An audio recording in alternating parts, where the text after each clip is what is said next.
capítulo 11, versículo 1. En voz alta, lean conmigo: sed imitadores de mí, así como yo de Cristo. Amén. Otra vez: sed imitadores de mí, así como yo de Cristo. Gloria al Señor. Hacer esta afirmación, mi pastor Mario, realmente esto tiene una carga de responsabilidad inmensa, pero el apóstol Pablo pudo decirlo: sean imitadores de mí como yo de Cristo. Muy bien. Dentro del lema hermoso que Dios nos ha dado para este campamento, Legado 2025, una visión que trasciende generaciones. En la noche de ayer nos ocupamos sobre lo que es el autor y los destinatarios del legado. Para hoy vamos a enfocarnos en el legado como tal. ¿De qué legado se trata? ¿Cuál es ese legado? Y vamos a hacerlo sobre el título un legado que trasciende generaciones. El objetivo esta noche es que podamos, en primer lugar, entender la identificación que debemos tener con la fuente y con los conductores de este legado. Además, que podamos entender cuál es el legado y que podamos en ese sentido abrazar el legado que Dios nos ha dado en esta preciosa hora. Así que les voy a pedir su concentración al máximo. Seguramente gran parte del mensaje voy a estar muy calmadito, y sé que ustedes se levantaron temprano, anoche se acostaron tarde, hoy han hecho de todo ustedes. Mejor dicho, aquí estos muchachos han estado en una energía extraordinaria. Pero voy a necesitar su concentración máxima a la palabra del Señor. Vamos a estar allí bien metidito. Mira a tu vecino, por favor, y dile: vecino, si yo veo que estás llamando al pastor, te voy a reprender en el nombre de Jesús. Porque si usted se duerme y me empieza a llamar, no, yo no puedo ir a donde usted está. Así que manténgase ahí enérgico, manténgase conectado, manténgase lleno de la presencia del Señor allí.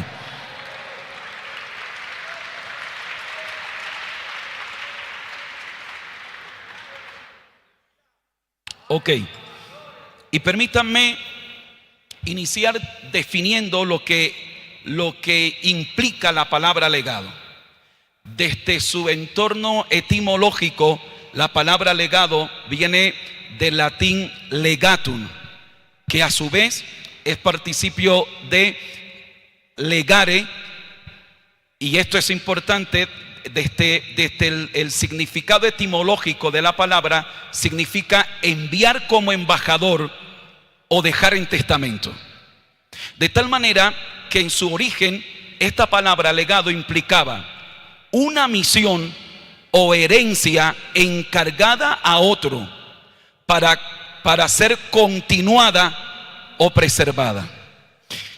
Cuando la iglesia adopta el concepto, la palabra, cuando la iglesia adopta, el cristianismo adopta la palabra, de alguna forma direcciona el concepto que implica la palabra. De tal forma que una definición teológica sobre legado sería la herencia espiritual. ¿Qué es un legado? Teológicamente podríamos decir que el legado es la herencia espiritual, doctrinal y moral que una generación de creyentes transmite a la siguiente, y tiene como fin preservar la fe. En cualquier caso, el legado, como lo entendemos y como lo aplicamos dentro de la visión cristiana, es una herencia que recibimos. Pero es una herencia que ha trascendido de una generación a otra. Esta herencia, por supuesto, tiene que ver desde una encomienda espiritual, doctrinal, moral.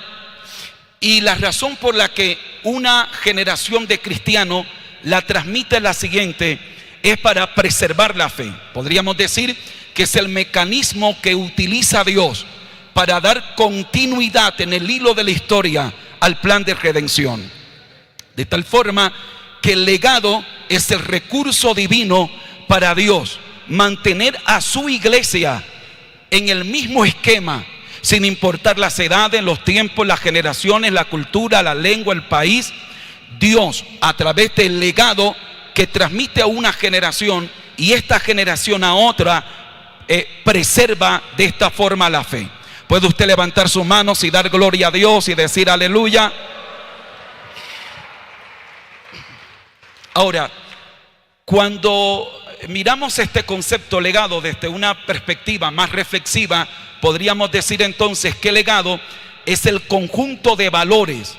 Podríamos decir también que legado es conocimientos, que son acciones, que son obras y que de alguna manera son principios que un individuo o un grupo, en el caso nuestro un concilio, una organización, un movimiento como nuestro movimiento misionero mundial, deja como una influencia perdurable en el tiempo, en la historia, y que de alguna manera establece los fundamentos que enmarcan a una población dentro de una cultura, una ética, valores, ciertas prácticas, y que generan una identidad, una visión de cómo entendemos y cómo enfrentamos los sucesos de la vida. Así que en ese sentido nosotros hemos recibido un legado que además preserva nuestra identidad como cristianos, pero también como miembros del movimiento misionero mundial.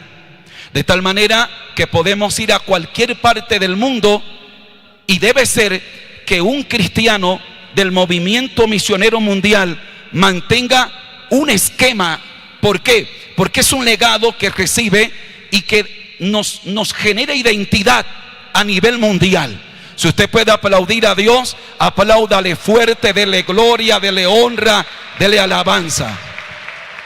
Muy bien. He tratado de que tengamos por lo menos un concepto básico de la palabra que vamos a utilizar como base, legado. Y que en ese sentido ya podamos familiarizarnos mejor con qué es un legado. Ahora, todo legado debe tener un conductor que es una especie de intermediario entre la fuente primaria y los destinatarios de ese legado. La fuente primaria del legado es Dios, quien es además el autor. Luego de esa fuente primaria,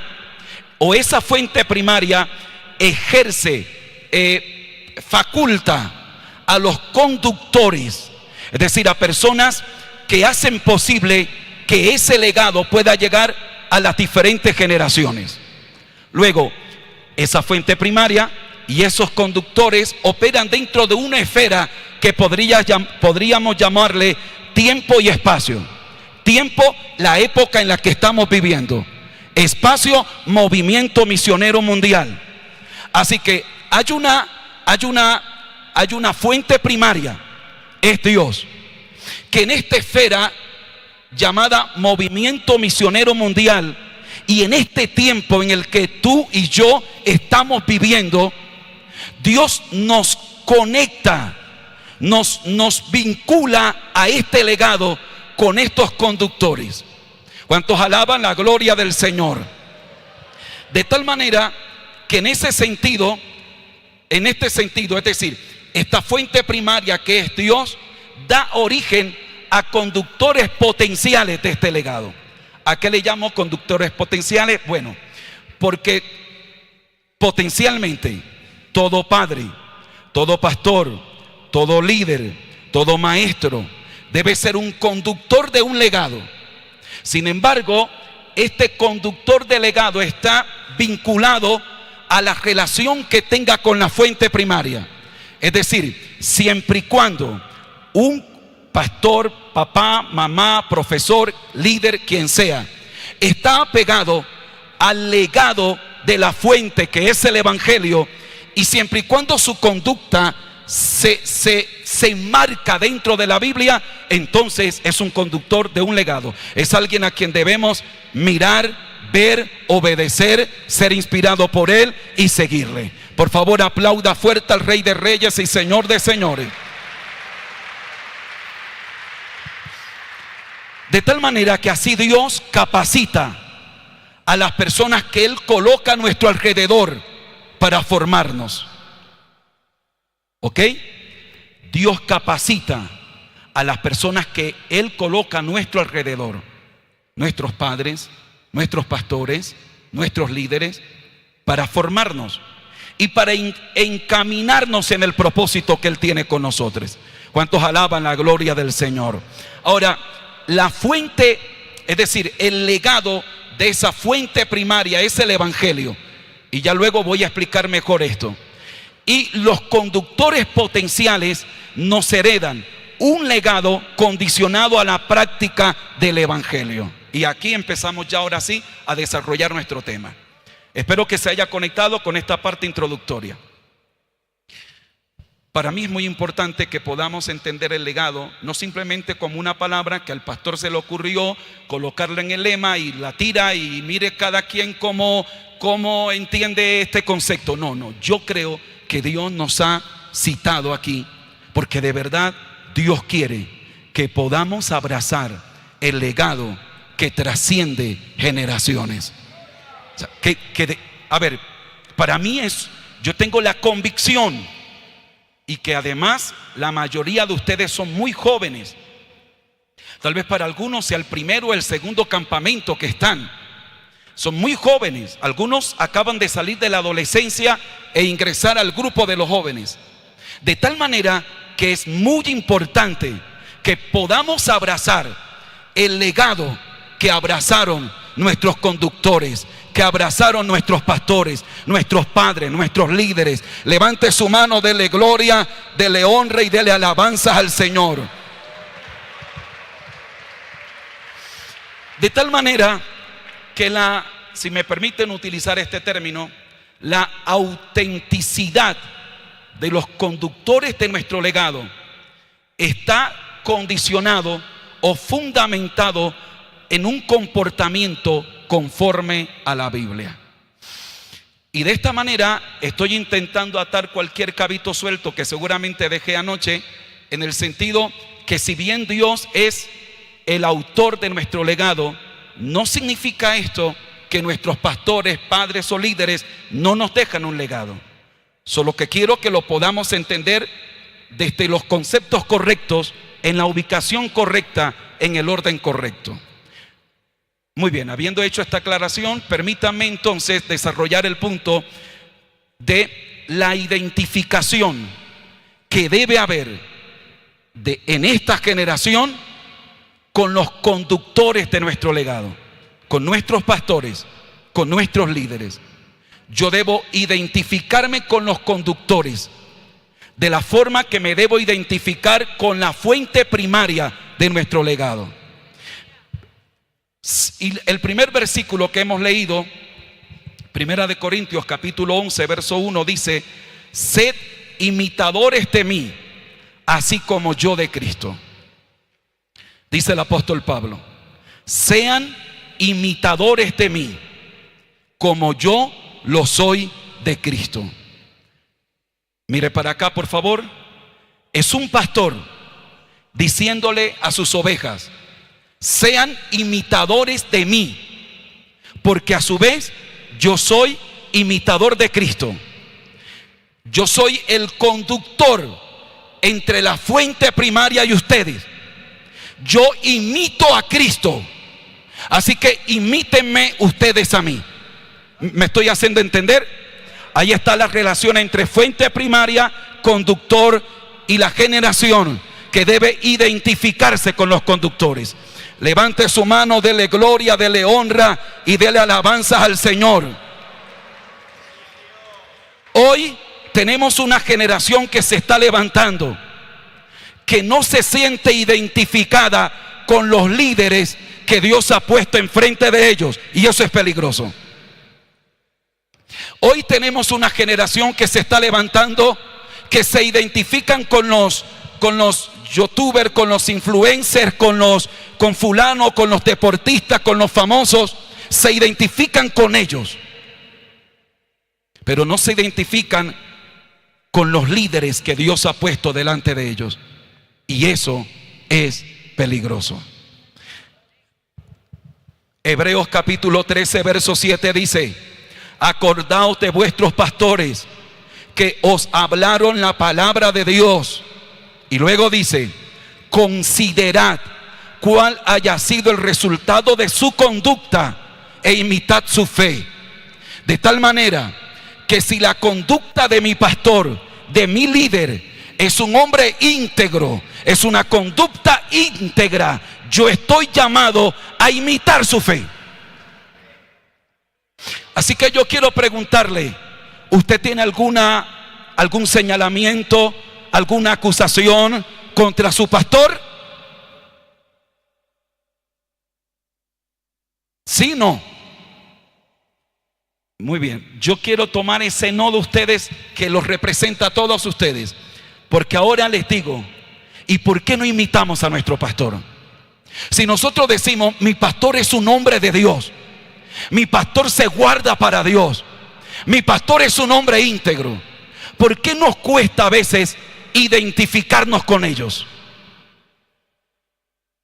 Ese silencio me dice que estoy por donde debe ser, que estoy hablando lo que tengo que hablar. Y agárrese que estoy empezando apenas. De tal manera que el escritor a los hebreos nos dice: consideren la conducta de sus líderes, obsérvenlo, analícenlo, y si llegan a la conclusión de: este es un hombre de Dios, que tiene errores, que se equivoca, que no es perfecto, pero en sus errores es un hombre de Dios, es una mujer de Dios, comete errores, se equivoca, pero se guarda para Dios. Y cuando nos llama la atención es porque quiere que vivamos para Dios. Así que entonces el llamado es: imiten la fe de ellos, imítenlos a ellos. Bendito sea el nombre del Señor. Primera de Corintios capítulo 4, versos 15 al 16. Porque aunque tengáis 10,000 años en Cristo, no tendréis muchos padres, pues en Cristo yo os engendré por medio del Evangelio. Por tanto, os ruego que me imitéis. Pablo está diciendo: ustedes tendrán mucha gente que les ha ayudado, que han sido pieza clave en su crecimiento, y podrán tener 10,000 años. Un ayo era alguien que ayudaba al niño pequeño y lo ayudaba en su crecimiento hasta que ya fuera un joven consciente, con facultades para valerse por sí mismo. Pablo dice: ustedes han tenido muchos años, pero yo soy su padre, yo soy su pastor. Y luego dice: os ruego que me imitéis. Yo quiero que usted se vaya conectando con todo esto para que luego vea por dónde nos va a llevar el Señor. Acompáñeme ahora a Segunda de Tesalonicenses capítulo 3, versos 6 al 7. Y Segunda de Tesalonicenses capítulo 3, versículos 6 al 7 dice: pero os ordenamos. Observe el imperativo, es una orden. El apóstol no está diciendo: bueno, muchachos, si a ustedes les parece.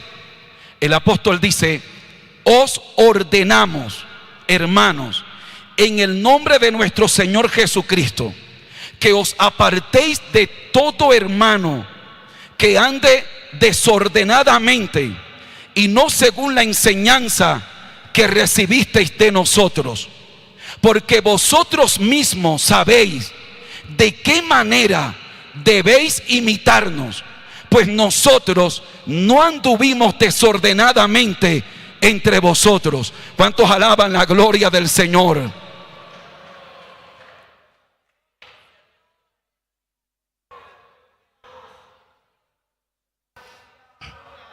¿A quién estás imitando tú? ¿Quién es tu influencia en el Evangelio? ¿Quién es tu modelo a seguir en Cristo? Yo no estoy hablando de divinizar a un hombre. Yo le estoy mostrando a usted la Biblia. Yo no estoy llamándolo a idolatrar a un hombre, pero le estoy explicando que debe haber un vínculo, una identificación entre los conectores del legado con esta generación. Es decir, ¿cómo yo voy a recibir el legado que Dios le dio a mi pastor Mario, a mi pastor Ciro, a mis pastores? ¿Cómo voy a recibir el legado de ellos si no me identifico con ellos? Si yo digo, estos son señores pasados de moda, me tienen aburrido y estoy cansado. Si yo no me identifico con ellos, ¿cómo voy a recibir el legado que Dios les ha dado a ellos? ¿Me estoy haciendo entender? Debe haber una identificación con ellos. Porque sin importar cuántos años ellos tengan, sin importar cuál haya sido su recorrido, ellos tienen un legado. Y el legado que ellos tienen, el autor de ese legado es el Dios de mi salvación.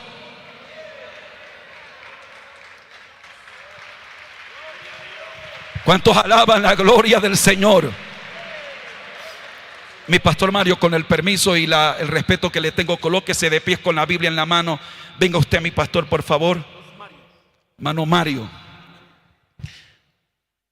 Mi pastor es un líder que representa la Junta Internacional del Movimiento Misionero Mundial. Es un líder de nuestro concilio. Con el respeto, mi hermano es un influencer de cualquier X10 denominación, a lo mejor ni cristiano sea, pero ha descubierto que dentro del cristianismo hay una buena plaza para hacer videitos, decir cualquier disparate, encontrar link y hacerse una plática. Pero mi hermano Mario, por su estructura, por lo que representa, él tiene una estructura en su forma de pensar, de vestir, de hablar, en el mensaje que tiene, en lo que él debe transmitir. Y a lo mejor eso no sea muy popular para mí, tú sabes, yo soy un joven de universidad, yo estoy en la onda, tú sabes. O sea, ese cuento de viejos, eso no es para mí. Pero este es un influencer que tiene, con todo mi respeto, mi amado pastor, que tiene una forma de vestir, una forma de hablar, una forma... Y bueno, como es joven, me identifico con él. Y aparentemente no hay nada malo en que a mí me gusta escucharlo. A ver, ¿quién me podría condenar por eso? ¿O yo no tengo derecho de escuchar a quien a mí me plazca escuchar? Pues claro que sí. El asunto es que aquí hay un poder vinculante de identificación. De tal manera que con quien yo me identifique, él tiene un legado. Y él tiene, si se le puede llamar legado, él tiene un legado. Bueno, yo podré disfrazarme de creyente del movimiento misionero mundial, de cristiano, de sana doctrina, lo que quiera. Pero realmente, lo que va a determinar mi fe es con qué conductor yo me identifico. Si yo no me identifico con él, no me interesa su legado. Entrégueme la Biblia, pero él no me cae bien a mí. Pero yo no quiero ese legado. Yo soy del movimiento misionero mundial, pero él me cae mejor. Me identifico con él. Deme usted su legado. Y estoy dentro del movimiento misionero mundial. Estoy en el evangelio. Pero ¿qué legado tengo?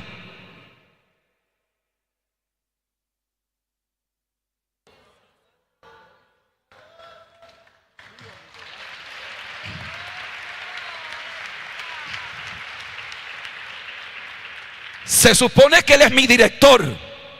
Se supone que él representa la obra a la que pertenezco. Pero ¿qué legado tengo? En realidad, ¿cuál es mi doctrina? Cuando nadie me ve, cuando nadie me oye, o cuando hablo con gente de mi confianza, ¿qué hablo? ¿Realmente en qué creo?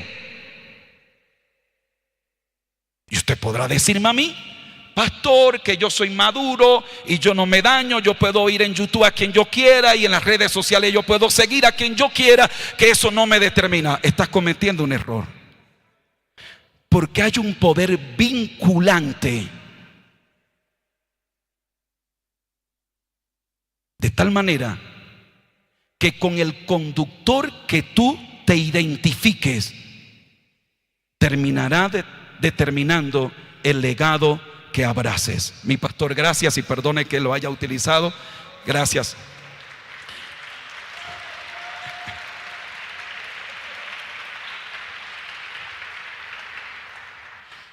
Y el apóstol Pablo dice: pero yo les ordeno, jóvenes del movimiento misionero mundial de Bolivia, yo les ordeno, jóvenes del movimiento misionero mundial del mundo entero, de Sudamérica, de Centroamérica, de Norteamérica, de Europa, de Asia, de África, yo les ordeno. Oh, gloria a Dios. Oh, gloria a Dios. En el nombre del Señor Jesucristo, que se aparten, que rompan, que se desvinculen, que se separen, que corten con todo aquel que anda desordenadamente. Oh, gloria al nombre del Señor. ¿Cuántos alaban la gloria del Señor? ¿Cuántos alaban la gloria del Señor? Porque vosotros, dice el apóstol Pablo, vosotros habéis recibido una enseñanza, habéis recibido una palabra, habéis recibido una estructura, oh gloria a Dios, porque vosotros mismos sabéis de qué manera debéis imitaros, pues nosotros no hemos andado desordenadamente entre vosotros. ¿Cuántos alaban la gloria de Dios? ¿A quién estás imitando? ¿A quién estás siguiendo? ¿Con quién te identificas? Un día, mi pastor Mario, un líder de joven de cierta iglesia, se acerca a su pastor. Estoy hablándole del líder de jóvenes de la iglesia. Y le dice: pastor, yo vengo a decirle que yo me voy de la iglesia. El pastor le dice: bueno, ¿se irá para alguna iglesia del movimiento misionero mundial? Dice el joven: no, pastor, no me voy para ninguna iglesia del movimiento misionero mundial. Bueno, por lo menos se irá para alguna iglesia de sana doctrina, que las hay. Pero el joven dice: pastor, yo me voy para una iglesia de doctrina unicitaria o Jesús solo. Sí. Le estoy hablando del líder de jóvenes de la iglesia.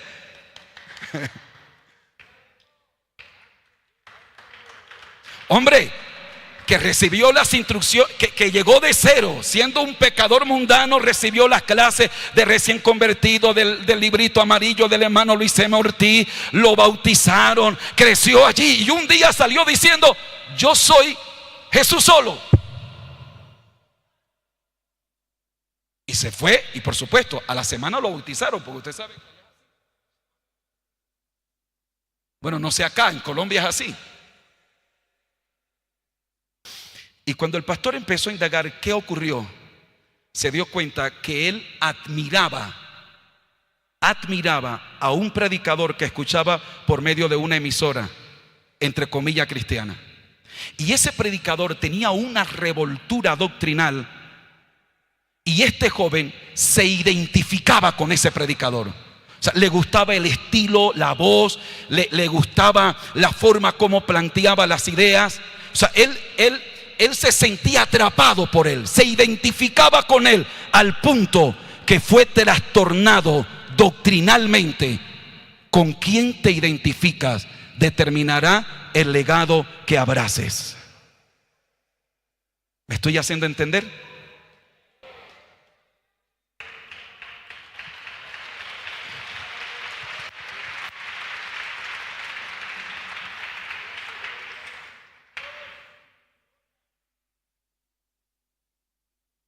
Filipenses capítulo 3, verso 17 al 18. Hermanos, sed imitadores de mí y mirad a los que así se conducen, según el ejemplo que tenéis en nosotros. Porque por ahí andan muchos, de los cuales os dije muchas veces, y aún ahora lo digo llorando, que son enemigos de la cruz de Cristo. ¿Por qué es importante no idolatrar a nuestros líderes, no idolatrar a nuestros pastores, pero sí imitarlos? Y para librar este planteamiento, esta palabra que estoy entregando de malas interpretaciones, quise iniciar con la introducción que hice. Les hablé de fuente primaria del legado y les hablé de conductores del legado. Les dije que los conductores del legado son conductores potenciales del legado, son nuestros padres. Se supone que si mi papá es cristiano me herede un legado de Dios. Pastores, se supone que mi pastor es alguien que me puede heredar un legado de Dios. Por lo menos se supone. El líder de mi iglesia, ya sea de joven, de dama, de caballero. Pero el identificarme con estos conductores depende de cómo ellos vivan en relación con la palabra de Dios. Y el apóstol Pablo, el escritor a los hebreos dice: observen la conducta de ellos. Y dependiendo de la conducta, imiten su fe. Así que aquí no hay ningún riesgo de que yo esté allanándole el pavimento a un comportamiento sectario. Si yo les pido a ustedes que sigan a los líderes y a los pastores a ojos cerrados, bueno, yo simplemente estoy pavimentando la carretera para tirarlos a una secta. Pero no estoy haciendo eso. Les estoy mostrando la Biblia. Estoy tratando de manejar los conceptos claros y que usted tenga una base sólida. Y con base a la Biblia encuentro que el apóstol Pablo dice: sean imitadores de mí y mirad a los que así se conducen. Es decir, no solo me imiten a mí, dice Pablo, sino a los que se conducen también conforme a la palabra. Y dice Pablo: porque por ahí hay muchos que son enemigos de la cruz de Cristo, que dicen que son cristianos, pero son enemigos de la cruz de Cristo, que dicen que aman a Dios, pero son enemigos de la cruz de Cristo, que dicen que son de sana doctrina, pero son enemigos de la cruz de Cristo. Por favor, aplauda fuerte al Rey de Reyes y Señor de Señores. Alabado sea Dios. Bendito sea Dios.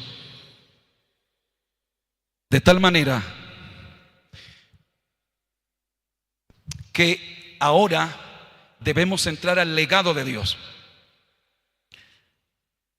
Ya hemos visto los conductores, quienes nos conectan con ese legado de Dios. La identificación con el autor de nuestro legado es determinante. Así como yo debo identificarme con los conectores del legado de Dios, debe haber una identificación con el autor de nuestro legado. Y por eso dice el apóstol Pablo en Efesios 5:1. Por favor, quiero que todos busquen esa cita bíblica. Yo les advertí que iba a ir así calmadito, pero me alegro porque los veo ustedes despiertos, están prestando atención, y eso a mí me habla que aquí hay una juventud que ama la palabra, que le interesa la palabra de Dios. Efesios 5:1, ¿lo tienen? Sed pues imitadores ¿de quién? De Dios, como hijos amados, de tal manera que Dios debe ser imitado por sus hijos mediante el legado que Él nos dejó. Y para eso Él nos capacita por medio del Espíritu Santo a través de la obra de la regeneración. Necesito que se conecten con esto que les voy a decir, por favor. ¿Me están escuchando todos, verdad? El apóstol dice: sean imitadores En el original es la palabra mimetes, de donde viene la palabra mimo. ¿Sabe lo que es un mimo? ¿Sí? Un mimo es el que hace todo. Es decir, mi esposa está ahí sentada, el mimo se sienta tal cual, hace todo. Ella levanta la mano, el mimo levanta la mano. El apóstol dice: sean imitadores. En el original es mimetes de Dios. Es decir, hagan todo lo que Dios hace. Pero si yo fuera un mimo, porque es una profesión y no hay nada malo en esa profesión, es decir, si alguien tiene ese trabajo, no entienda que yo estoy tratando de hablar mal de su trabajo, no. Además me parece que es un talento extraordinario, siempre y cuando no sea a mí el que me esté molestando. Y para yo poder imitar, yo tengo que ver todo lo que ella hace. Tengo que verlo todo, tengo que estar muy atento. Ella se queda quieta, yo me quedo quieto. Ella mueve la mano, yo muevo la mano. Ella se coloca de pie, yo me coloco de pie. Bien, Pablo está diciendo: sean imitadores de Dios. Wow. Es decir, cuando Pablo está diciendo: caballeros, imítenme a mí, bueno, el listón está alto, pero se puede. ¿Me hago entender? Es decir, bueno, si yo tengo que imitar al hermano Mario Lima, bueno, Dios mío, ayúdame. Ahí me le pongo juicioso, le pregunto, pero algo haré. Pero ahora Pablo dice: señores, sean imitadores de Dios, mimetes de Dios. Y dice: como hijos amados. Un hijo que no se siente amado por su padre, un hijo que a lo mejor su padre lo abandonó, lo abusó, lo maltrató, la peor ofensa que tú le puedes hacer es decirle: tú te pareces a tu papá, pero eres idéntico a tu papá. Él va a decir: no me compare con ese señor, porque no es un hijo amado. Pero el mejor elogio que tú le puedes hacer a un hijo amado es que le digas: te pareces a tu papá, pero eres la estampa de tu papá. La forma como hablas, tu porte, eres idéntico. Ese muchacho saca pecho y dice: ¡ah! Muy bien. Así que dice el apóstol Pablo: sean imitadores de Dios como hijos de amado. El punto es que cómo imitas a Dios. Y aquí hay algo interesante.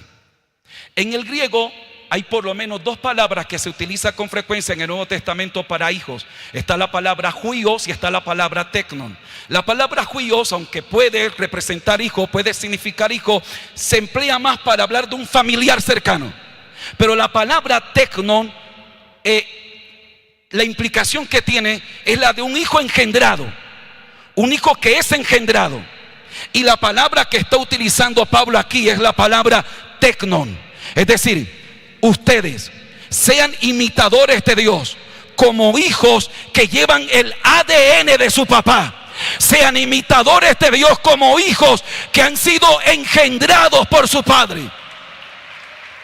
Y esa palabra teknon es la misma palabra que utiliza el evangelista Juan cuando dice: a los suyos vino, los suyos no les recibieron, mas a todos los que les recibieron les dio la potestad de ser llamados teknon de Dios, hijos de Dios. Y más adelante dice: estos son los que no han sido engendrados por voluntad de sangre ni de varón, sino de Dios. Han sido engendrados por Dios. De tal manera que los niños, aunque están pequeños, tienden a tener ciertos rasgos que heredan de sus padres. Es decir, a mí me nace natural imitar a mi papá. ¿Me estoy haciendo entender? Imitar a alguien con quien nunca he convivido no es posible. Pero mi esposa me dice que cuando mi hijo menor está durmiendo y yo estoy durmiendo, dice: mi amor, hacen las mismas muecas.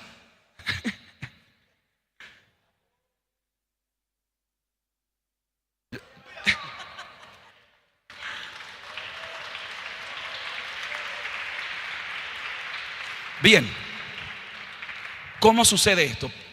Estoy tratando de echar las bases de lo que voy a compartir a continuación. Pero esto que estoy haciendo es colocando las bases de lo que ahora le voy a enseñar. Y necesito que se conecte con esto, por favor. ¿Cómo ocurre esto? Hay un concepto doctrinal que se llama regeneración. Palingenesis. Palin, que quiere decir nuevo, y génesis, que quiere decir nacimiento. Lo que literalmente se traduce como nuevo nacimiento. Luego, ¿qué es la regeneración? La regeneración es el acto soberano de Dios mediante el cual comunica al pecador que se convierte a Cristo una nueva naturaleza. Si no te me conectas en esto, te perdiste el mensaje. De tal manera que cuando tú recibiste a Cristo como tu Salvador, Dios ha engendrado en ti, Dios ha puesto en ti una nueva naturaleza. En ese sentido, la regeneración es que Dios comunica al hombre algo que no tenía antes. Y ahora el cristiano tiene dos naturalezas.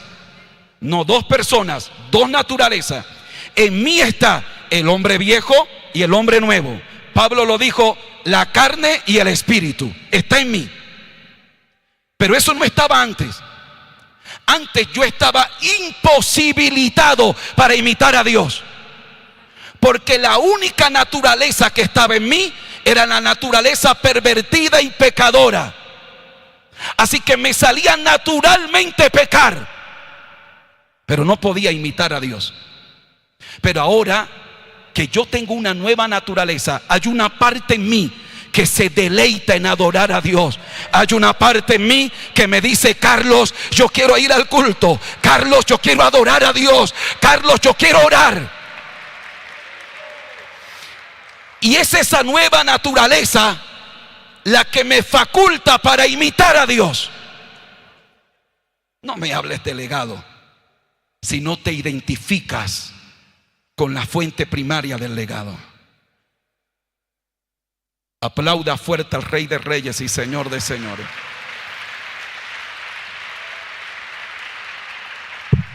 De tal manera que de aquí en adelante,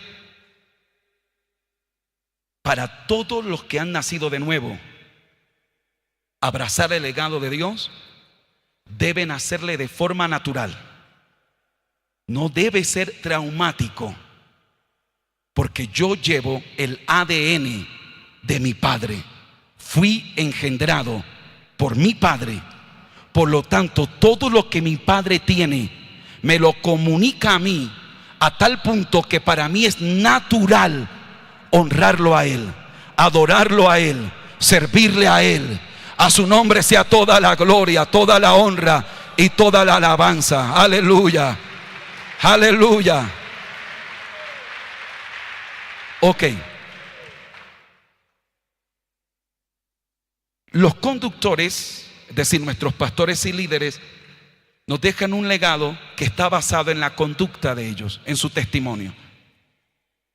Mañana mi pastor Mario, mi pastor Ciro y otro pastor que está en el programa, entiendo que son personas que llevan muchos años sirviéndole a Dios acá, y por supuesto han dejado un legado. Ese legado se basa en la vivencia de ellos, se basa en la relación de ellos con Dios. Es un legado que debemos imitar. Pero ahora, ese legado de ellos se desprende del legado de la fuente primaria, que es Dios. ¿Cuál es el legado de Dios? ¿Cuál es el legado que trasciende generaciones?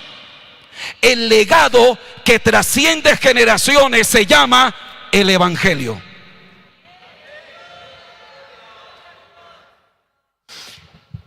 Lo que mi pastor es y ha vivido es el resultado de cómo el Evangelio lo ha afectado a él.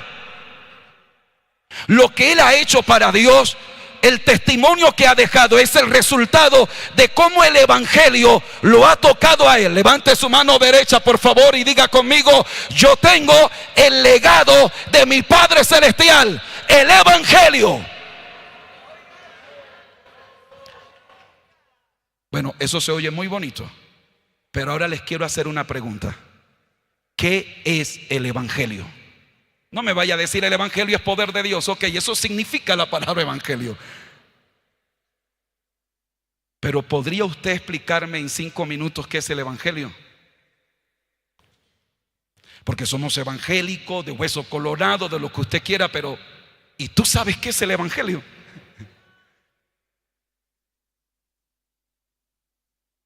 Y podemos vestir una falda larga y usar una corbata bonita y cantar coros pentecostales, pero ni idea de qué es el evangelio. Y ahí fallamos. Ahí fallamos. Porque el evangelio no es un asunto mecánico, no es un asunto mental, conceptual. El evangelio es poder de Dios para salvación a todo aquel que cree. El evangelio es poder de Dios. El evangelio cambia, el evangelio transforma. El evangelio es lo que necesita este mundo lleno de pecado y de maldad.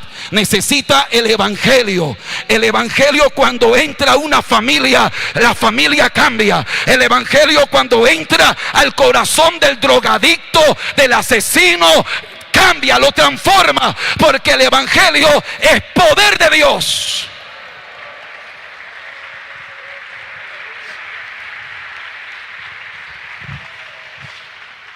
Permítame ofrecerle la siguiente definición de lo que es el evangelio. Trataré de condensar lo más que pueda. El evangelio es la revelación divina de la encarnación, la muerte y la resurrección del Señor Jesucristo y las doctrinas que se desprenden de este suceso. El evangelio es una revelación de Dios. Y esa revelación es un mensaje que transforma a la humanidad. Ese mensaje se basa en que Jesucristo, siendo en forma de Dios, se despojó de su forma de Dios y se humanó. Que una vez humanado, Dios no podía morir, pero el que murió en la cruz del Calvario era Dios, porque se hizo hombre para morir por la humanidad pecadora. Pero no se quedó en la tumba ni en la cruz, sino que resucitó al tercer día. Y Pablo dice que Él fue entregado por nuestras transgresiones, pero resucitado para nuestra justificación. Bien, de esos 3 hechos históricos, encarnación de Jesús, muerte de Jesús y resurrección de Jesús, se desprende todo el evangelio. Todo lo que encuentras en Gálatas, Romanos, Corintios, todo lo que encuentras en la Biblia se desprende de la humanidad, la muerte y la resurrección del Señor Jesucristo. Así que de allí se desprenden las doctrinas fundamentales de nuestra fe.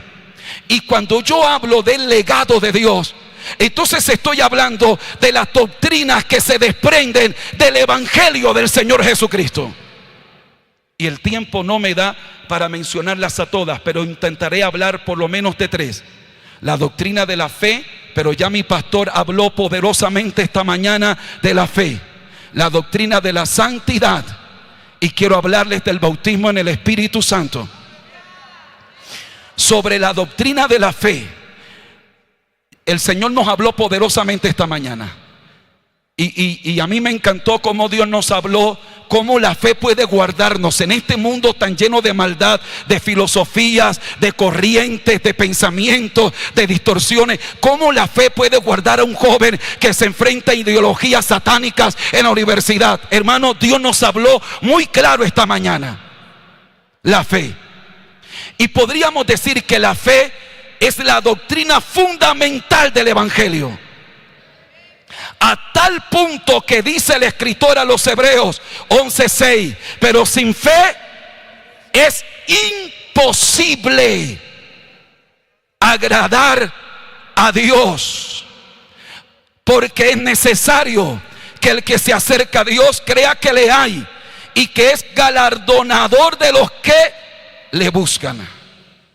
En ese sentido, la fe cobra un valor instrumental para acceder a todos los recursos de la gracia. Somos salvos por gracia, por medio de la fe. La gracia es la mano que extiende la salvación y la fe es la mano que recibe la salvación. Sin fe es imposible agradar a Dios. Alguien aplauda fuerte al Rey de Reyes y Señor de Señores.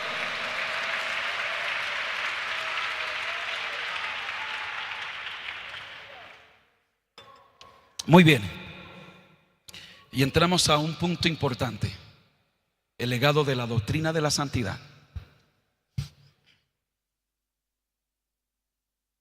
Cuando hablamos de la santidad, ¿qué viene a su mente? Si yo le digo a usted, bueno, muchachos, yo les voy a hablar de la santidad, ¿qué piensa usted?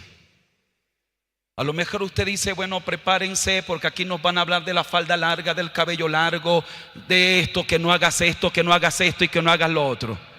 Y tienen toda la razón.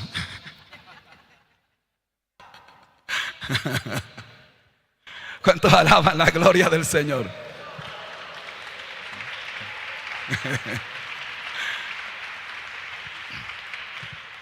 La doctrina de la santidad es hermosa.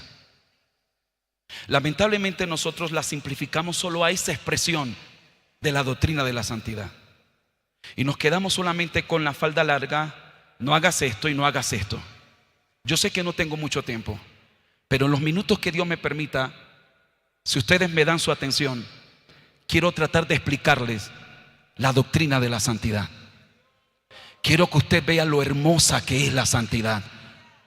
Quiero que usted se enamore de la santidad.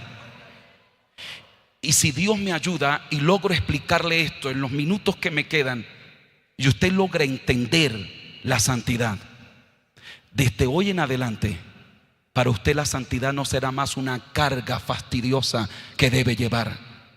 Desde hoy en adelante la santidad ya no será más una prisión, una cárcel en la que la tienen obligado a vivir. Entenderás que la santidad es hermosa. ¿Puedes aplaudir al Rey de Reyes y Señor de Señores?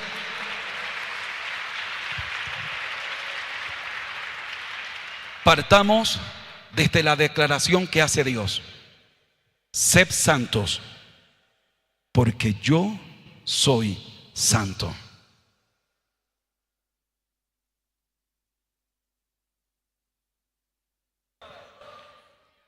Si yo no llevara el ADN, si yo no he sido engendrado del que está diciéndome sean santos, porque yo soy santo, yo diría, es injusto lo que me estás pidiendo, Dios. Pero ¿cómo se te ocurre pedirme que yo sea santo como tú eres santo? El punto es que yo llevo la naturaleza que Él me ha compartido. Y claro que yo puedo ser santo como Él es santo. Alguien aplauda fuerte al Rey de Reyes y Señor de Señores.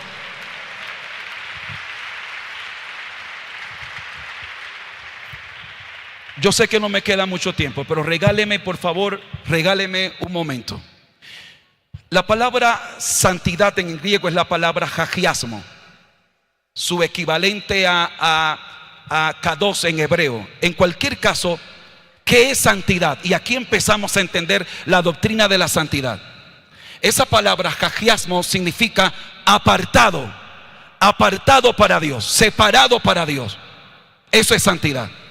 Otra vez, ¿qué es santidad? ¿Alguien me dice qué es santidad?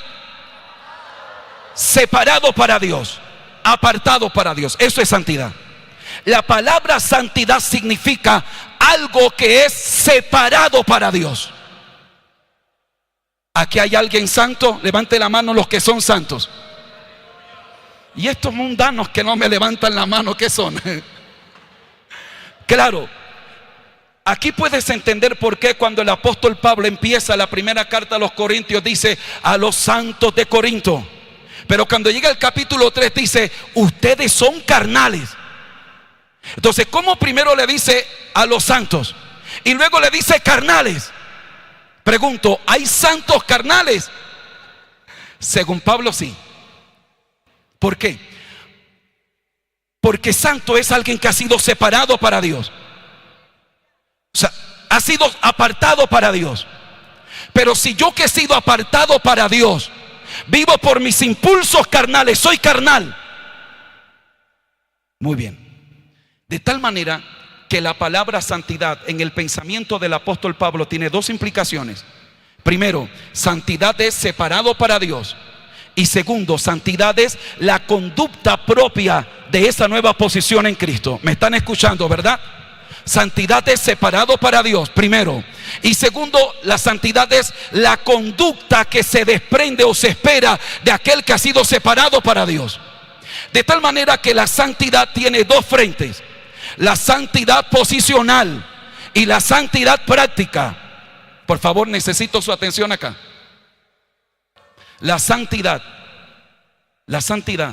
tiene dos implicaciones: la santidad posicional y la santidad práctica.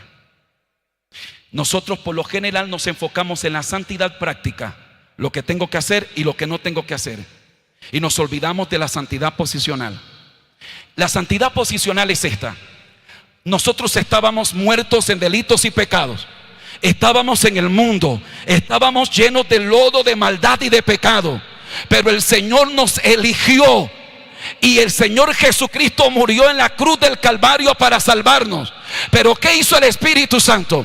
El Espíritu Santo nos convenció de pecado, de justicia y de juicio. Nos sacó de donde estábamos y nos trajo a Cristo. Eso es separado para Dios. Y dice el apóstol: de modo que si alguno está en Cristo, nueva criatura es. Antes yo estaba en el mundo, estaba en el pecado, pero hoy estoy en Cristo. ¿Quién me trajo aquí? El Espíritu Santo.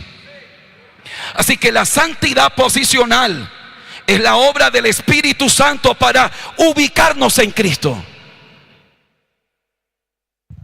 Bien, yo antes estaba en el mundo. Cuando yo estaba en el mundo, ¿cómo hablaba? ¿Cómo la gente del mundo? ¿Cómo vestía? ¿Cómo era mi noviazgo? ¿Qué veía? ¿Qué hacía? Cuando tú estabas en el mundo, ¿cómo tratabas a las personas? ¿Cómo tratabas a las personas del sexo opuesto? ¿Cómo vestías? Como la gente del mundo, porque era tu entorno, era tu forma, te identificabas con tu ambiente. Pero el Señor nos ha sacado de allá y ahora estamos en Cristo.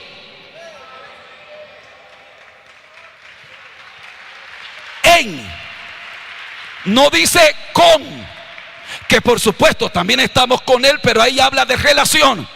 Pero dice en Cristo. Es como si, mi pastor, por favor, no quiero restarle a la santidad de Dios, solo quiero tratar de ser gráfico, hacerme entender. Es como si Cristo fuera todo este espacio y nosotros estamos en Cristo, dentro de Él. Si yo miro para la izquierda, ¿qué veo? Cristo. Si miro para el frente, ¿qué veo? Si miro para la derecha, ¿qué veo? Si miro para arriba, ¿qué veo? Si miro para abajo, ¿qué veo? Si yo mañana me desanimo, ¿dónde estoy?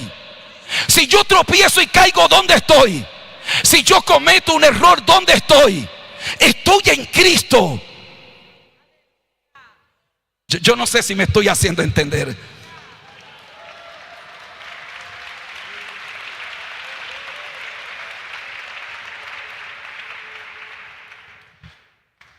Y si yo estoy aquí en Cristo, y a mi derecha, a mi izquierda, todo lo que está a mi alrededor es Cristo, entonces ¿por qué quiero hablar, vestir, hacer las cosas como el mundo? ¿Por qué quiero llevar el noviazgo como lo llevaba en el mundo? ¿Por qué quiero seguir comiendo la basura que comía en el mundo si estoy en Cristo? ¿Por qué mi pastor tiene que pelear conmigo? Que cómo visto, que cómo hablo, que cómo me arreglo el cabello. ¿Por qué? Si estoy en Cristo. ¿Por qué tienen que luchar conmigo?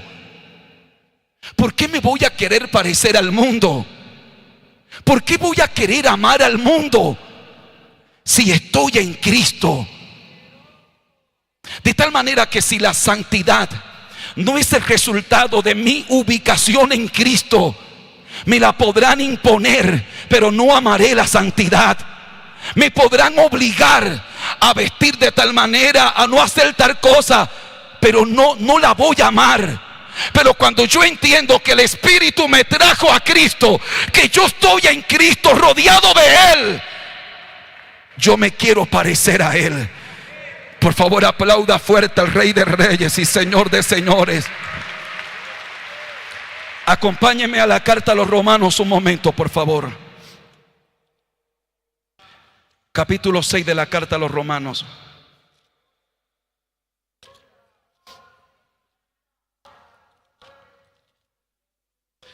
Romanos capítulo 6, ¿lo tiene? Versículo número 12. No reine pues el pecado en vuestro cuerpo mortal, de modo que no lo obedezcáis en sus concupiscencias, ni tampoco presentéis vuestros miembros al pecado como instrumentos de iniquidad, sino presentaos vosotros mismos a Dios como vivos de entre los muertos, y vuestros miembros a Dios como instrumentos de justicia. ¿Cuántos alaban la gloria del Señor?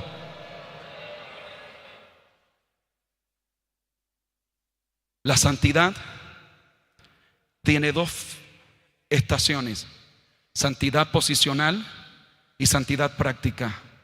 La santidad práctica es el resultado lógico de la santificación posicional. Si yo estoy ahora en Cristo, me debe fluir naturalmente vestir diferente, hablar diferente, caminar diferente. Si mi santidad práctica no es el resultado de mi santificación posicional, solo soy un religioso. Voy a vestir de cierta manera mientras el pastor me esté viendo, pero cuando esté en la universidad o esté en la empresa y mi pastor no me esté viendo, o bueno, como a mí me gusta la música y yo quiero que me dejen tocar el piano, ni manera, me toca ponerme la falda larga, porque si no, no me deja ese pastor anticuado que tengo, no me va a dejar tocar el piano. Pero lo está haciendo porque ama a Dios. Su santidad práctica ¿es el resultado de un trato de Dios? No.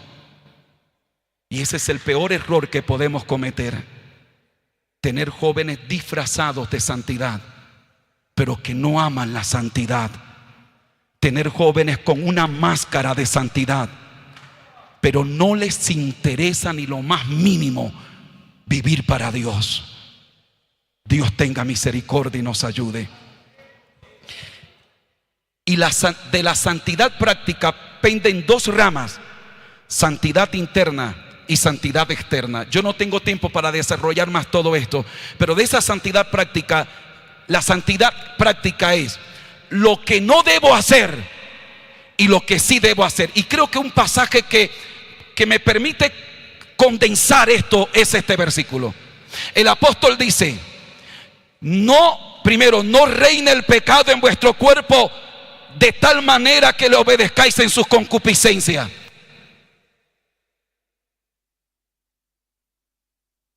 Levanten la mano los que tienen concupiscencia aquí.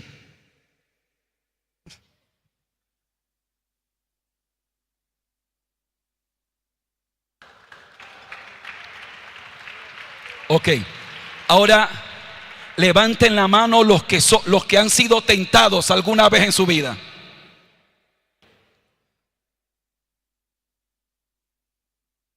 Si ustedes leyeran más la Biblia, cuando alguno es tentado, no diga que es tentado de parte de Dios, porque Dios no tienta a nadie, Él no puede ser tentado, sino que cada uno de su propia concupiscencia es atraído y seducido. Otra vez, levánteme la mano los que tienen concupiscencia. ¿Saben por qué no la levantamos? Porque nosotros aquí tenemos que concupiscencia es todo pecado inmoral o sexual. No, concupiscencia es la predisposición natural, la inclinación natural de mi naturaleza caída al pecado. Eso es concupiscencia. Concupiscencia es esa inclinación natural que está en mi viejo hombre hacia cualquier clase de mal. Concupiscencia es que cuando yo veo ese bolso, hay algo en mí que me dice, vamos a ver qué hay por ahí. Eso se llama concupiscencia.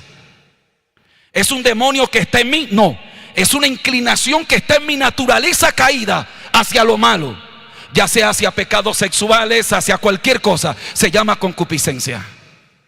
Satanás sabe que en ti hay concupiscencia. Satanás no tiene que meterte un demonio de fornicación.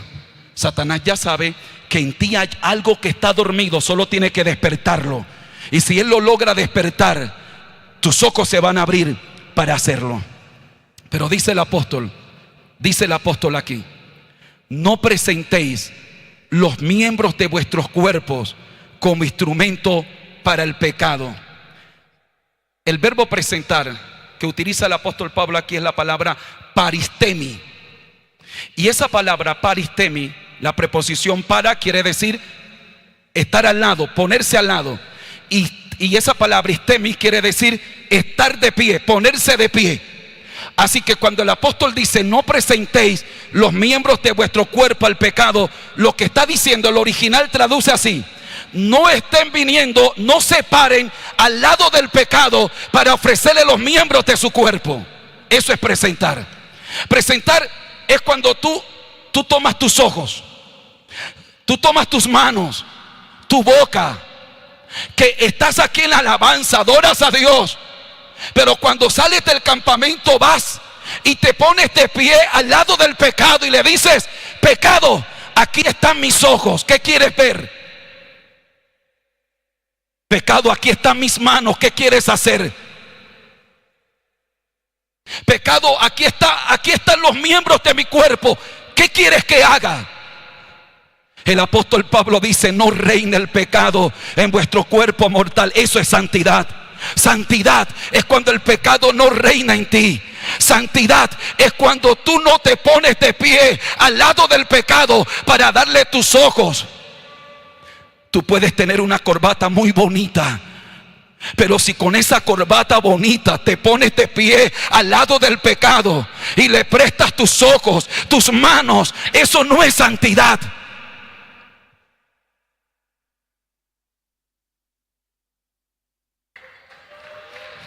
¿Cuántos alaban la gloria del Señor? ¿Cuántos alaban la gloria del Señor? Hemos recibido un legado de Dios, el legado de la santidad. El Dios que le está diciendo a Pablo, el Dios de Pablo que está diciendo: no se coloquen de pie al lado del pecado, no estén llevándole los miembros de su cuerpo para servir al pecado. El apóstol aquí dice como instrumento. Esa palabra en el original es hoplón, y la misma palabra traduce arma o instrumento. Mis ojos pueden ser un arma o un instrumento, pero ¿dónde los estoy llevando? Luego dice: si no, más bien presentad los miembros de vuestro cuerpo para servir a Dios. Santidad es lo que no debo hacer. No debo llevar los miembros de mi cuerpo a servir al pecado. Y santidad es lo que sí debo hacer. Debo llevar los miembros de mi cuerpo para servir a Dios. Dios está levantando una generación que pueda abrazar el legado de la santidad. Una generación que le puede decir al pecado: pecado, tú no vas a reinar en mí. Pecado, tú no mandas en mí. Pecado, yo no te voy a obedecer a ti. Pecado, tú no tienes influencia en mí.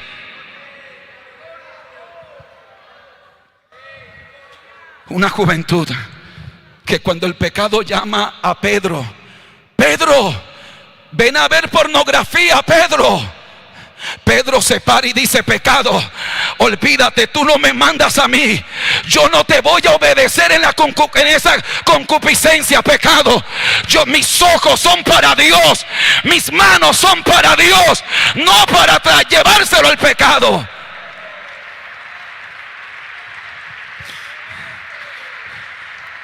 Porque de qué sirve una generación que predique bonito, cante bonito, se vista bonito, pero cualquier silbido del diablo lo está estremeciendo. Cualquier llamado del pecado te lleva a llevarle los miembros de tu cuerpo.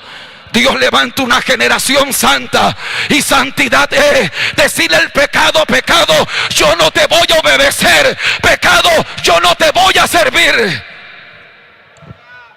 Santidad, ese legado de la santidad es lo que lleva a esta generación a pararse firme. Ese legado lo llevó José. Ese fue el legado que cuando la mujer de Potifar quiso persuadirlo, José dijo: ¿cómo yo le voy a fallar al Señor de esta casa? ¿Y cómo le voy a fallar a mi Dios? No, aunque tú me llames, yo no te voy a obedecer. No te voy a obedecer, porque yo le temo a Dios. Ese legado de la santidad nos saca de ser religiosos a tener relación con Dios. Ese legado de la santidad nos lleva a tener una relación tan natural e íntima con Dios, que yo no necesito que el pastor esté como un policía las 24 horas del día diciéndome que puedo ver, que no puedo ver, que puedo ponerme, que no. No lo necesito, porque yo tengo el legado de la santidad. ¿Cuántos alaban la gloria del Señor? ¿Cuántos alaban la gloria del Señor?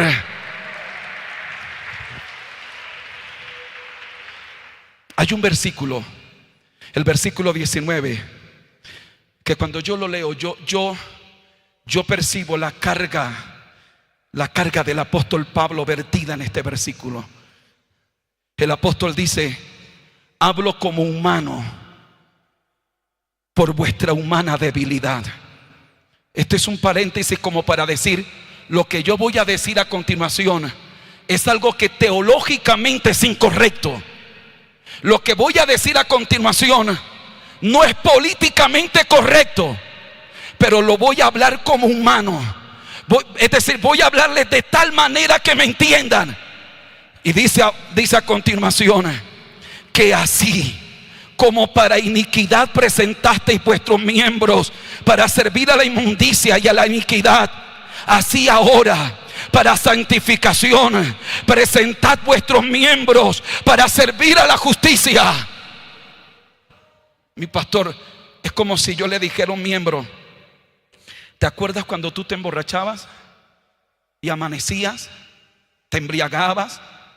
¿Te acuerdas cuando tú te encerrabas en tu habitación a ver pornografía y durabas toda la noche y ni siquiera espabilabas? ¿Te acuerdas? ¿Te acuerdas cuando tú fornicabas y tú buscabas todo para esconderte y para pecar? ¿Te acuerdas? Que no te importaba nada, que mamá te amenazaba, que tu papá te decía que te iban a echar de la casa, pero a ti te daba igual. Tú te escondías y ibas corriendo a pecar. ¿Te acuerdas? Con esa pasión que lo hacías. El apóstol está diciendo: bueno, así como lo hacían para el pecado, háganlo ahora para Dios. Que así ahora, cuando tú estés oyendo un mensaje, como antes no te dormías con el celular toda la noche viendo basura, no te duermas ahora cuando estés oyendo la palabra de Dios.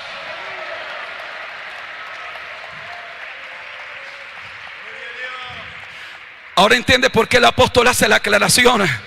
Porque lo que está haciendo es teológicamente incorrecto. Está haciendo una comparación de lo profano con lo santo. Pero el apóstol dice es que lo hago así para que me entiendan. Así como le servías al pecado, así como no te importaba nada si estabas cansado o no estabas cansado, cuando el pecado te llamaba, tú ibas corriendo. Pero ahora te fastidias si el mensaje se alarga, te da picazón. Pero te acuerdas cuando te encerrabas a ver basura, se te pasaban horas y no te dabas cuenta, te deleitabas en ello. No me hables de legado, no me vengas a hablar de legado cuando te da igual la santificación. Cuando se trata de tocar el piano en la iglesia, el pastor te tiene que rogar, el pastor tiene que hacer convocatoria, El pastor tiene que casi rogarte: por favor, hijo, hija, ayúdame. Hijo, mira el piano, lleva tanto tiempo, se va a dañar.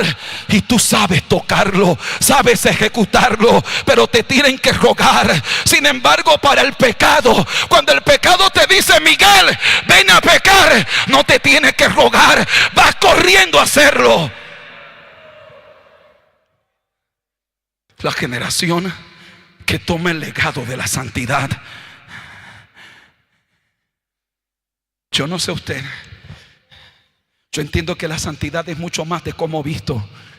Por supuesto, eso tiene que ver, el tiempo no me da, porque aquí tenía el libro del hermano Luis M. Ortiz de las normas de santidad. Yo creo en eso, yo creo en la santidad externa e interna, creo en ello. Pero quiero que entiendas que la santidad es algo más amplio.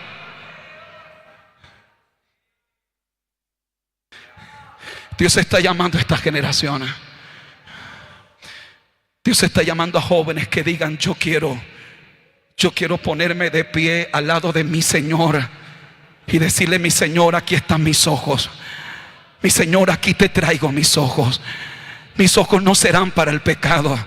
Yo me estoy poniendo de pie. En la Biblia, en el original, el verbo está en tiempo presente. Les expliqué ayer que en el griego es una acción que se repite en el tiempo, es de todos los días. Yo me estoy parando todos los días al lado de mi Señor y le digo: mi Señor, aquí te traigo mis ojos, aquí te traigo mis manos, aquí están. Y me quedo de pie al lado de Él.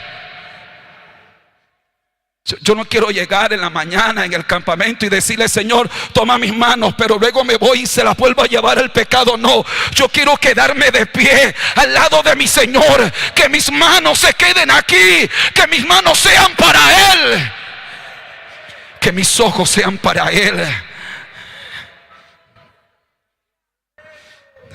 que mi vida, mis talentos, mis capacidades, que si Dios me permitió estudiar una carrera universitaria, no sea para ahora volverme ateo, no sea para ahora ser enemigo del evangelio, no sea para ahora yo atacar la misma obra donde nací.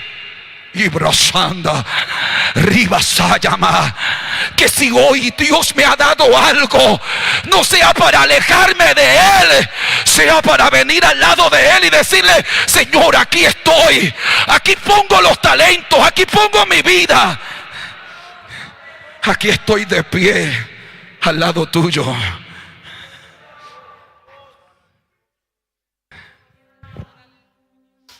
En la santidad posicional, el creyente es pasivo. Es decir, el Espíritu Santo es el que hace la obra. Tú estabas muerto y yo muertos en delitos y pecados, pero el Espíritu Santo nos trajo a Cristo. Pero en la santidad práctica, el creyente es activo. Ahora soy yo. El apóstol dice el apóstol Pablo, que la voluntad de Dios es nuestra santificación, que nos apartemos de fornicación.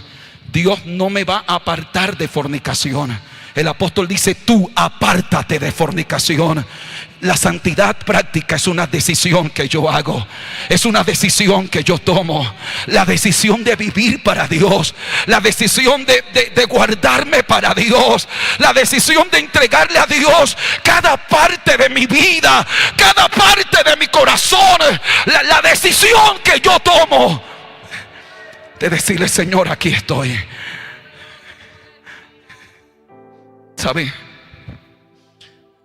Yo utilizo mucho y uso la imaginación en esto. Cuando yo veo a Samuel, el joven Samuel que dormía donde estaba el arca de Dios, y Samuel se guardaba para Dios. Pero ¿sabe quién eran los compañeros de Samuel? ¿Sabe quién eran los jóvenes de su época? Los hijos de Elí. ¿Saben lo que hacían los hijos de Elí en las noches? Iban al templo, pero no a adorar a Dios. La Biblia dice que iban a pecar con las mujeres que iban a llevar las ofrendas. En algún momento, la Biblia no lo dice, yo estoy usando la imaginación. Tiene usted derecho a tomarlo o a dejarlo, pero por lo menos permítame hacer esta relación.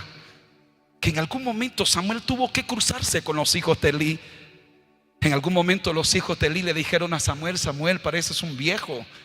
Samuel, tú eres tan anticuado. Samuel, tú estás ahí al lado de mi papá.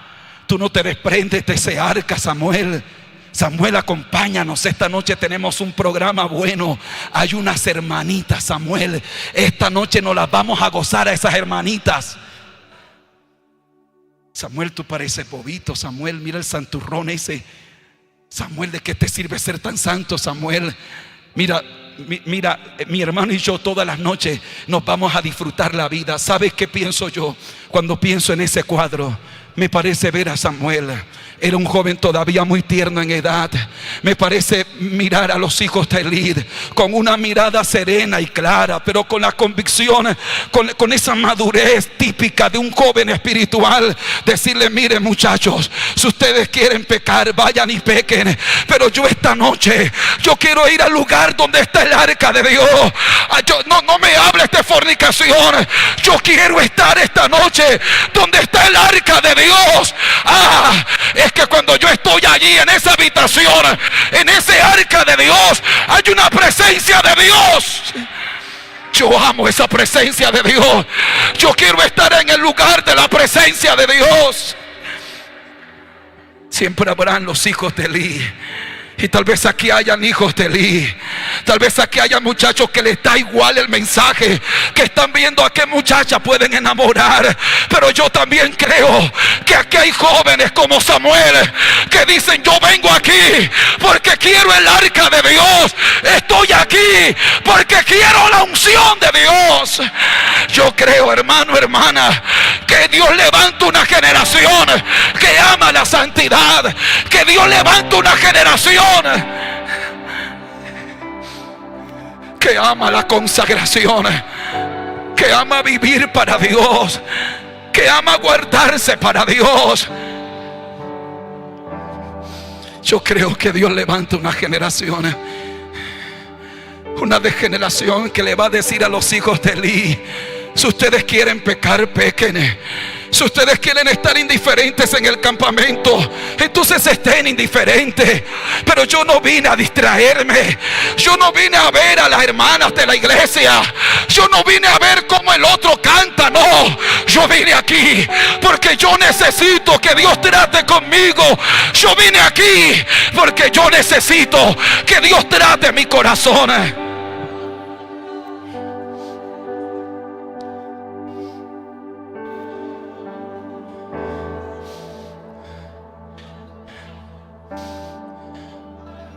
Cuando el hermano Ortiz definió lo que era el bautismo en el Espíritu Santo, dijo lo siguiente: el bautismo en el Espíritu Santo, dice el hermano Ortiz, es la investidura de poder sobre la vida del creyente santificado. El hermano Ortiz no dijo la investidura de poder sobre la vida de un creyente que nunca se equivoca. El hermano Ortiz no dijo que el bautismo en el Espíritu Santo es la investidura de poder sobre el creyente que no comete ni un error. El hermano Ortiz dijo sobre la vida del creyente santificado, del creyente que dice: yo no amo el pecado. Tal vez ayer pequé, pero Dios sabe que aborrezco eso. Tal vez estoy luchando con algo internamente, pero Dios sabe cómo me duele cuando le fallo. Dios sabe cómo me duele cuando cometo el mismo error. Dios sabe que yo me separo de eso. Estoy en una batalla, pero no me he rendido al pecado. Estoy peleando. El bautismo en el Espíritu Santo es una investidura de poder sobre esos creyentes, sobre esos jóvenes que dicen: Dios, yo me he apartado del pecado, pero ayúdame. Yo me he apartado del pecado, pero lléname con tu Espíritu Santo. Por favor, escuche esto que les voy a decir.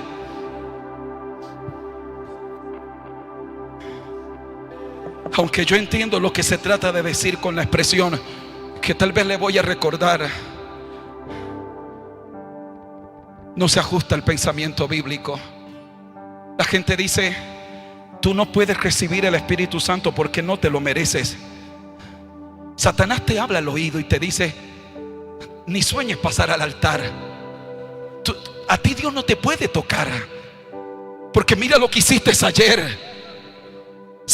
Cuando por lo menos en este momento que Dios está empezando a ministrar y alguien empieza a sentir una atmósfera a su alrededor, Satanás viene a su oído a decirle: ¿qué estás haciendo? Baja las manos. Tú no mereces que Dios te toque. Tú no mereces que Dios te ministre. Tú no mereces el bautismo del Espíritu Santo. Pero el apóstol Pablo hizo esta pregunta a la iglesia de Galacia. El apóstol Pablo dijo: una cosa quiero saber de ustedes, Gálatas insensatos. Díganme, ¿ustedes recibieron el Espíritu Santo por guardar las obras de la ley o por oír con fe? Es decir, ¿ustedes recibieron el Espíritu Santo porque se lo ganaron? ¿Porque guardaron también la ley? ¿O simplemente porque oyeron con fe? La respuesta era: por oír con fe. Por oír con fe. No lo merezco, pero lo necesito. Yo no merezco que Dios me toque, pero necesito que Dios me toque. Yo no merezco el Espíritu Santo, pero necesito el Espíritu de Dios. A mi alma alaba a Dios. Yo no sé si aquí hay alguien que pueda decirle: diablo, cállate. Yo sé que no lo merezco, pero lo necesito. Yo no sé si aquí hay alguien que pueda decir: no lo merezco, pero Espíritu de Dios, ven. Espíritu de Dios, te necesito.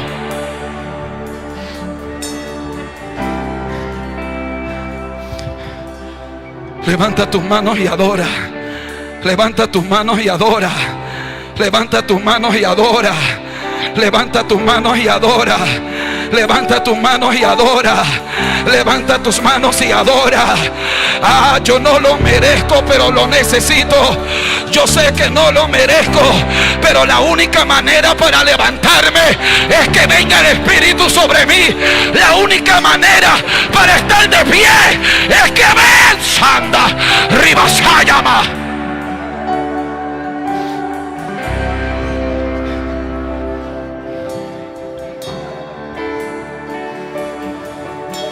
Oh gloria, oh gloria, oh gloria, oh gloria, oh gloria. Y estando juntos, les mandó que no se fueran de Jerusalén, sino que esperasen la promesa del Padre, la cual les dijo: oísteis de mí, porque Juan ciertamente bautizó con agua, mas vosotros seréis bautizados en Espíritu Santo dentro de no muchos días, pero recibiréis poder cuando haya venido sobre vosotros el Espíritu Santo, y me seréis testigos en Jerusalén, en Judea, en Samaria y hasta lo último de la tierra.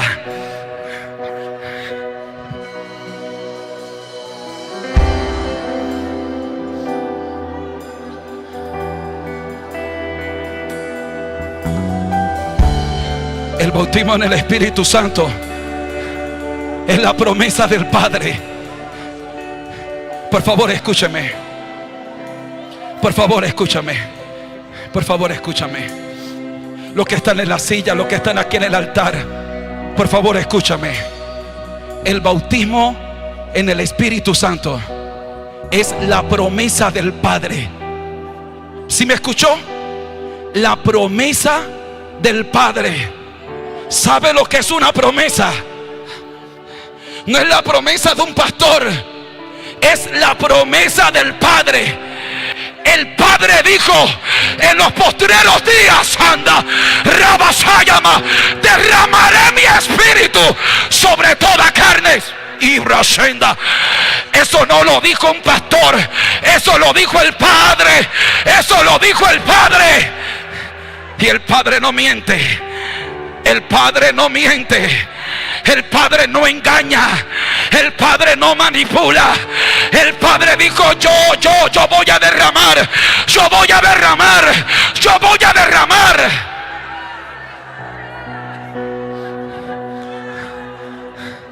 Escuche, por favor. Escúcheme. Jesucristo dijo esto. Jesucristo dijo: a la verdad, Juan os bautizó con agua para arrepentimiento, pero yo bautizaré en Espíritu Santo y fuego. Ustedes que están allá en las sillas, óiganme bien, los que están en la grada, los que están aquí en el altar. La palabra bautizar en el original significa zambullir, meter, sumergir adentro. El Señor está diciendo: el Padre lo prometió y yo lo voy a cumplir. Yo te voy a tomar y te voy a meter. Te voy a sumergir en la persona del Espíritu Santo. El bautizador está aquí esta noche. El bautizador está aquí esta noche. Deja que te agarre. Deja que te tomes. Que te saque de la nevera. Que te saque de la frialdad. Que te levante de la silla de la indiferencia. Y que te meta. Que te meta en el Espíritu Santo. ¿Sabe qué yo pienso? Mi hermano, habría sido suficiente que Jesús dijera: yo lo bautizo en Espíritu Santo. Pero Jesús dijo: Espíritu Santo y fuego. Yo te voy a meter en fuego. Yo te voy a meter en fuego. Te voy a sumergir. Yo no quiero sentir corrientica. Yo quiero que me metan en el fuego. ¿Te quieres burlar de mí porque hablo en lengua? Búrlate. ¿Te quieres burlar de mí porque estoy danzando? Búrlate.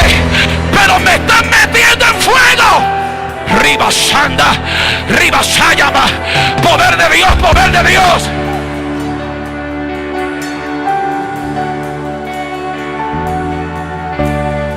Ahora escúcheme.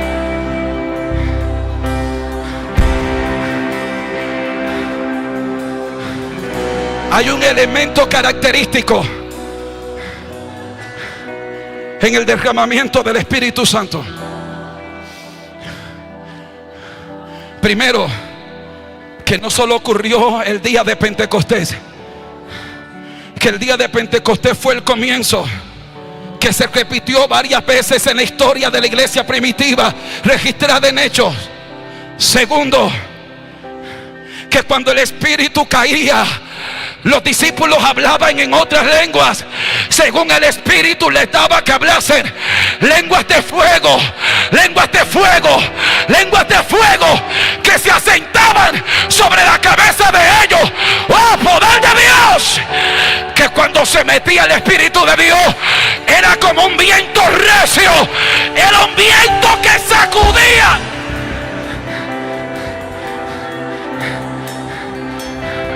Oh, poder de Dios. Oh, poder de Dios.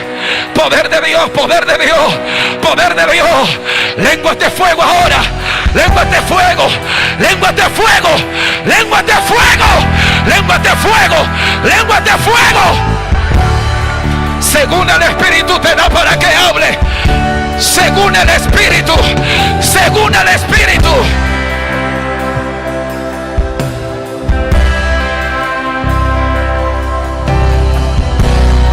Lenguas de fuego, lenguas de fuego. Si tú quieres seguir apagado, apártate, porque hay fuego de Dios aquí. Ah, mi alma alaba a Dios. Si quieres seguir frío, hazte a un lado, porque aquí está metiendo Dios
Mi pastor Mario,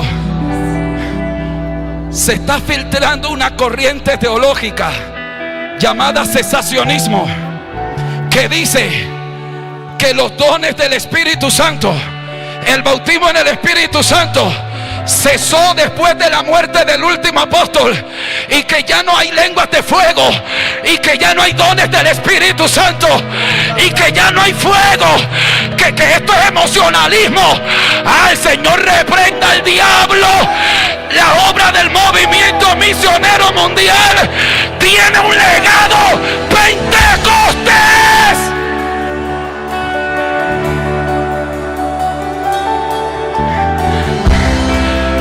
En la entrada de la iglesia donde tú te congregas hay un letrero que dice: Iglesia Pentecostés, Pentecostés, Pentecostés, Pentecostés. Que venga el fuego de Pentecostés. Que vuelvan las lenguas, que vuelvan las lenguas de fuego.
Escuche por favor.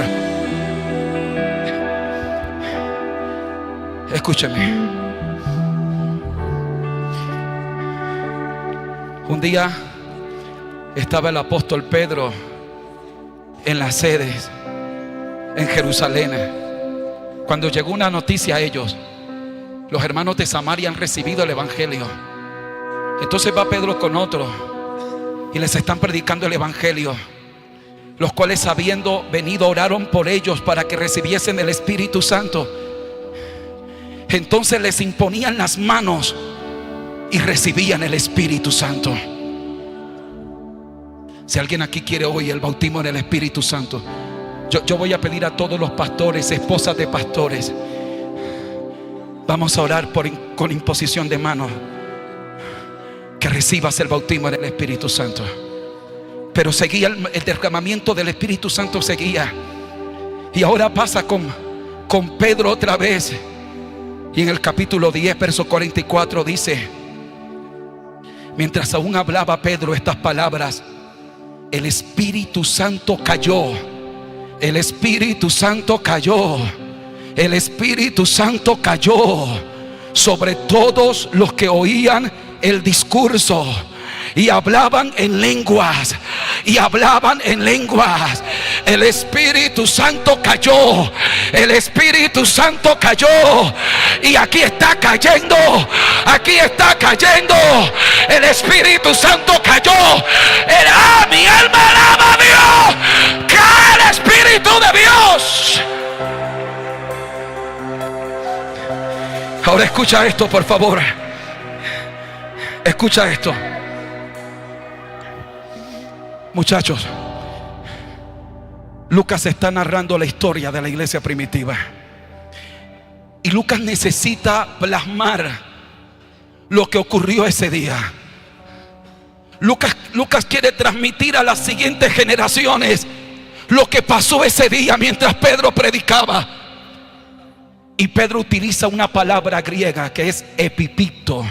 La Reina Valera lo traduce como caer. Pero esa palabra en el original tiene dos implicaciones. Esa palabra que dice cayó, el Espíritu Santo cayó, en el original significa primero, abrazar con ternura. Segundo, agarrar con fuerza, dando a entender que sacude. Ese día el Espíritu Santo cayó. Lucas está tratando de decir lo que pasó. Lucas dice, hubo gente, cuando el Espíritu cayó, hubo gente que el Espíritu lo sacudió. Hubo gente que el Espíritu de Dios lo sacudió. Ah, mi alma alaba a Dios. Aquí hay gente que el Espíritu de Dios los está sacudiendo. Los está sacudiendo, los está sacudiendo. Pero luego Lucas dice, pero hubo otros que cuando el Espíritu cayó los abrazó con ternura. Hubo gente que estaban tranquilos, pero sentían como si el Espíritu los estuviera abrazando con ternura, como diciendo, yo estoy aquí, yo sé lo que estás viviendo, pero yo estoy contigo.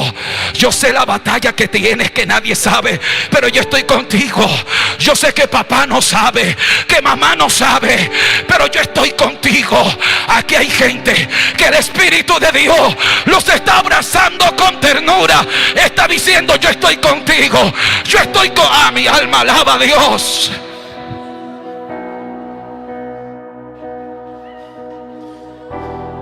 Todos los pastores que están aquí, ayúdenme a orar. Vamos a orar por los que quieran el Espíritu Santo. Si tú estás allá en las sillas y quieres el Espíritu de Dios, si tenemos que recoger más sillas, vamos a recogerlas. Yo no sé si usted está preocupado por la hora. A mí lo que me preocupa es que este culto termine y yo salga de aquí como entré. A mí lo que me asusta es que este culto se acabe y yo siga frío como entré. Y brasanda, ribasayama. Oh, poder de Dios, poder de Dios, poder de Dios, poder de Dios. Cae el Espíritu Santo. Vamos a adorar, vamos a adorar.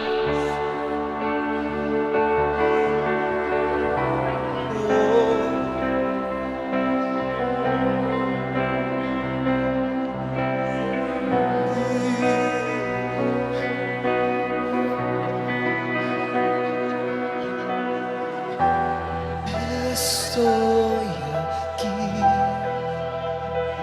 desesperado por ti, con un corazón